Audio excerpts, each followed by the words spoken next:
ఈ ప్రపంచంలో మన పరిస్థితులు బాగున్నప్పుడు అనేక మంది మనకు తెలియని వారి సైతము మన పైన అపరిమితమైనటువంటి ప్రేమను కనపరుస్తూ ఉంటారు. అదే మన పరిస్థితులు బాగలేక దుఃఖంలో కృంగినటువంటి స్థితిలో మనం ఉంటే కన్నవారు సైతము, కట్టుకున్న వారు సైతము, బంధుమిత్రులు సైతము, రక్త సంబంధికులు, స్నేహితులు సైతము మనల్ని విడిచిపెట్టి దూరంగా వెళ్ళిపోతూ ఉంటారు. అందుకేనేమో ప్రముఖ దైవ సేవకులైనటువంటి జాన్ మోజెస్ గారు మాట్లాడుతూ, ఈ లోకంలో మనుష్యుల ప్రేమ పరిస్థితులను బట్టి మారుతూ ఉంటది.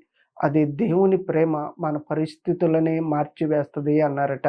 కనుక ప్రియ దేవుని పిల్లారా, ఈ రోజున నీ పరిస్థితి ఏదైనా కూడా, నీకున్నటువంటి ఇబ్బంది, ఇరుకు ఏదైనా కూడా దేవుని దగ్గరికి వచ్చినట్లయితే దేవుని ప్రేమ ద్వారా మన పరిస్థితులను మార్చుకోగలుగుతాం. కనుక ఈ రోజునే దేవుని యొక్క ప్రేమకు దగ్గరవుదాం.